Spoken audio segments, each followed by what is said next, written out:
Good day, beautifuls. How are you doing? Tammychino here. We are in New Mexico.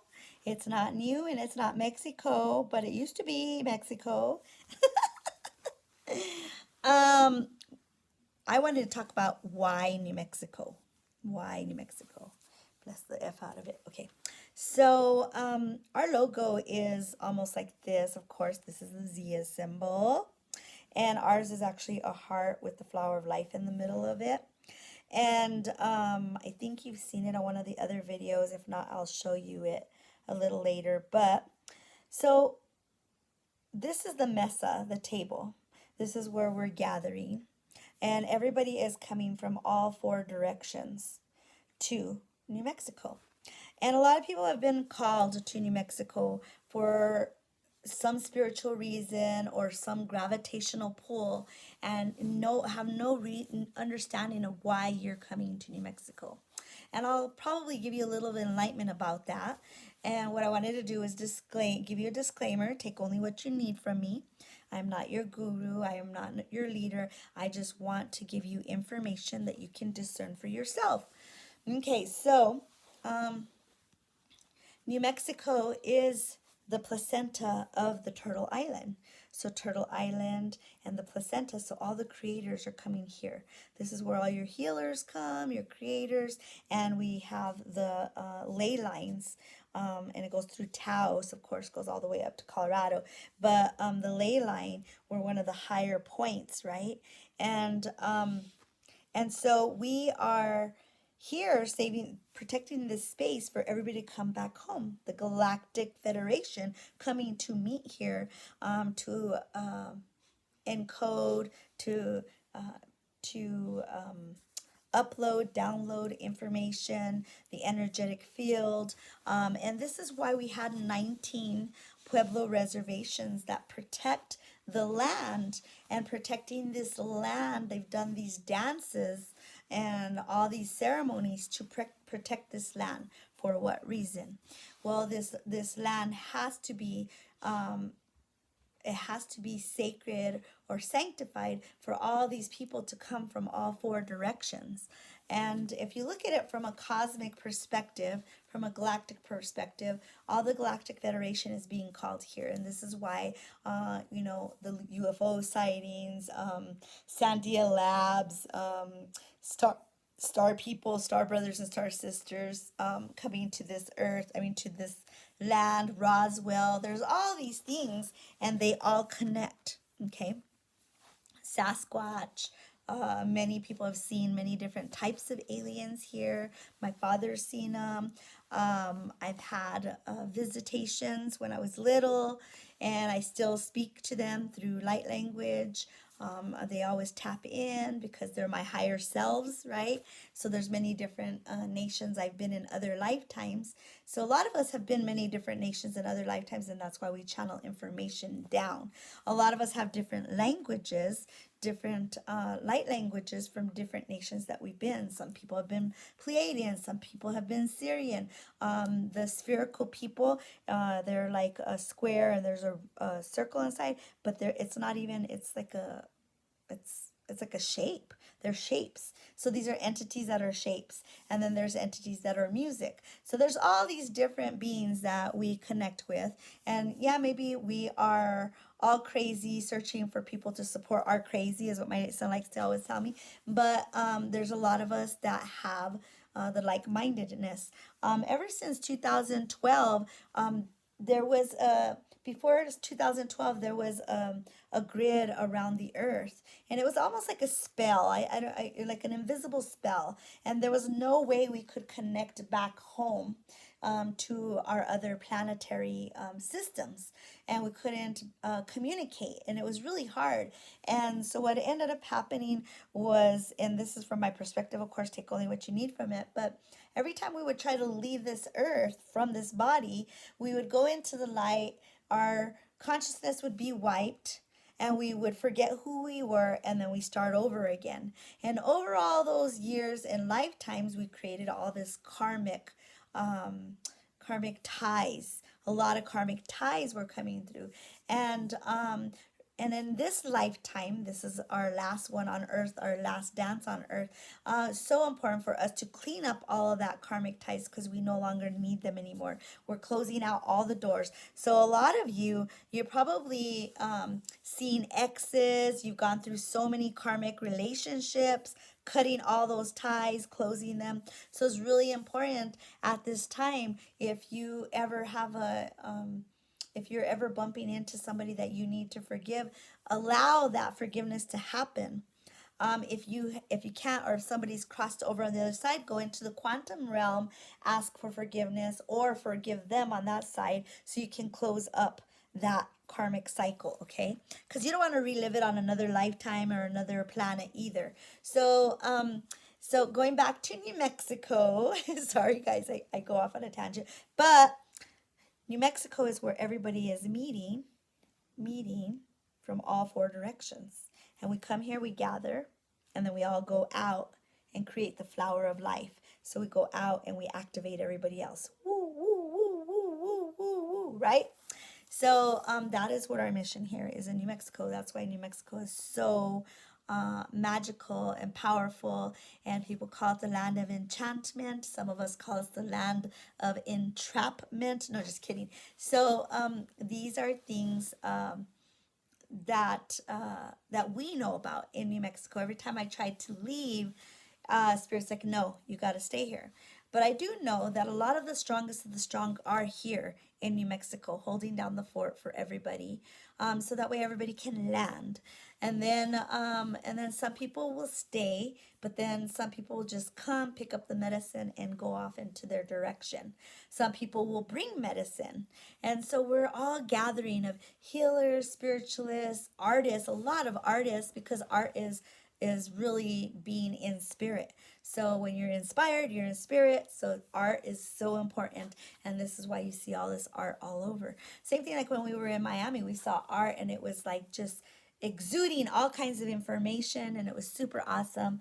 And it's neat when you go into all these different lands, because you start seeing the masculinity trying to disable the art, and the art still grows through. Or if you've seen like there's cement and then all of a sudden there's little flowers blooming through, so the art is still going to come through, the femininity is still going to come through, guys. So New Mexico, so amazing, so powerful. And this is our hub, and we do want to create a living land in Taos, because we need to go up north, but we keep traveling up and down, north and south, east and west, through New Mexico. And it's just a hodgepodge of everybody, star people. You got all the indigenous people, all different types of indigenous people. It's truly the rainbow tribe. This is where the rainbow tribe likes to come and meet. Why do you think we have the powwow here? There's many reasons why. There's a lot of things that happen here in New Mexico. So in New Mexico, what we need to do is keep gathering families, keep gathering collectives, collaborate, integrate, activate, showing each other love, respect.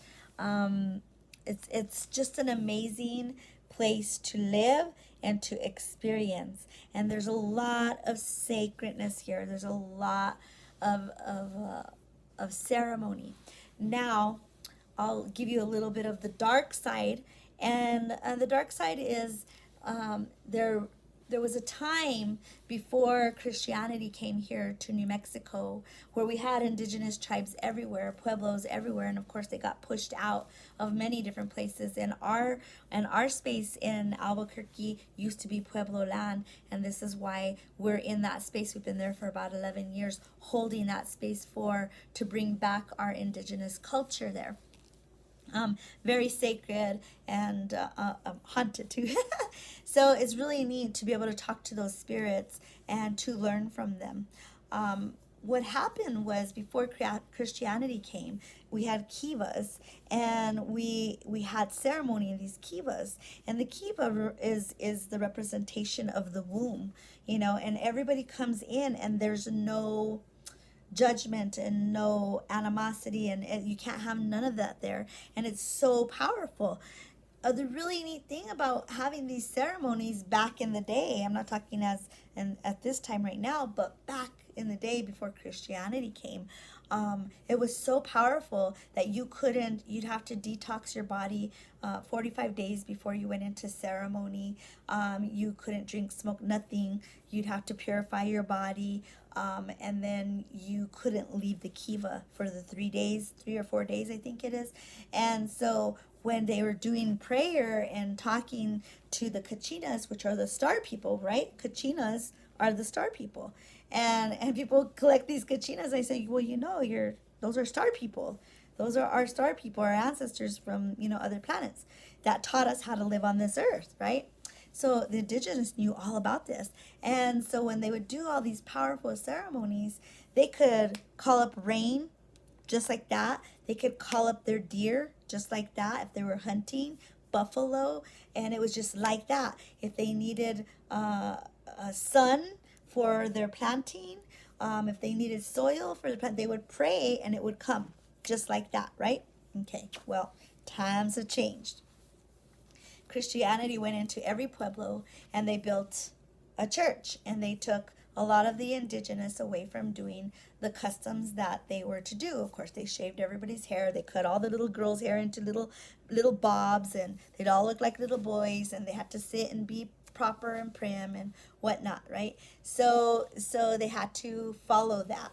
Okay. Now the elders of these children that went to all these schools, they really were desperate, in desperation, to be able to do all these sacred ceremonies. They needed to do these sacred ceremonies. They knew they did because it's protecting the earth. Every dance that's done is protecting and keeping it unison on this earth, right? So what ended up happening is the elders, talked with the Catholic Christian people, and they said, okay, can we do our dances, and we'll do them according to your saints. Of course, Catholicism and all that created a whole Gregorian calendar, and it was around all of our solstices, all of our moons, all of the ceremonies that we've always done. So if you think about it, if you really educate yourself on this, all of the holidays that are being celebrated are really holidays that were taken from the pagan communities. Those days were sacred days according to the moons and the alignments and the planet and all that. So we forgot how to dance with the earth, right? And so the natives, the elder natives, said, okay, we'll agree, we'll compromise. We'll go ahead and do the dances according to whatever you're wanting us to do. But then in the back of their mind, they were still doing the dances according to what their heart wanted to do, right? As time went on, they didn't educate the younger generation. They didn't educate them that they were doing it according to the old indigenous ways, that they were just playing the game to follow the Gregorian calendar and those dances and those rituals. They had to. They had no choice, so that way they can still do their culture. And this was the only way that they could hold on to that little bit of culture. Okay, and me and my honey talk about all this stuff, and it's really intense sometimes. And so as the younger generation went on, they started following the Catholic religion. So now you have half of the kids that are like 40, 50 now are really delving deep into the Catholic Christianity, and half of them are holding on to the indigenous. So you have a big split in there. And then of course they said, oh, well, the church represents the phallus, and then the kiva represents, the womb. And it's like, no. In the circle is everything. There's not one or the other. Okay. So anyway, but that's what they wanted to believe, and they wanted to, poison the minds or whatnot, right? So they were trying to Americanize all this stuff, taking away the languages and stuff. And now there is a struggle. There's a big struggle of remembering languages. And really, even in Mexico, they were even doing a big thing where they were trying to bring some of the Mexican younger generation here to New Mexico to remember how to do ceremony. So this is really sad because when the government knows, shh, when they know that this is very important because we're keeping the earth and the weather and all this, and then they're doing all these weather wars, when they've intruded on all this, and so now there's going to be great disaster and great destruction.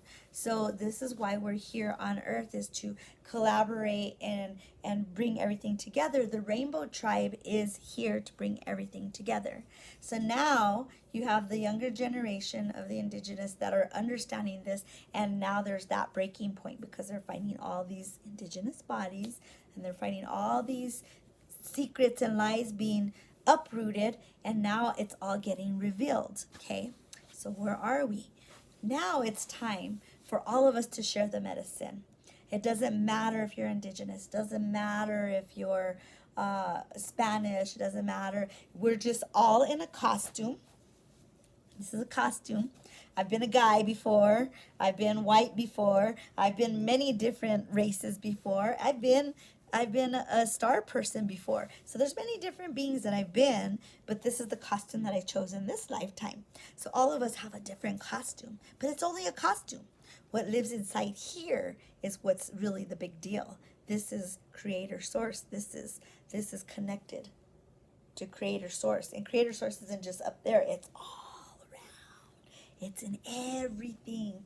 And that's why we have psychic ability. And your psychic ability is starting to happen, right? So here you go is your slinky. Here's creator source at the top. Here you are at the bottom.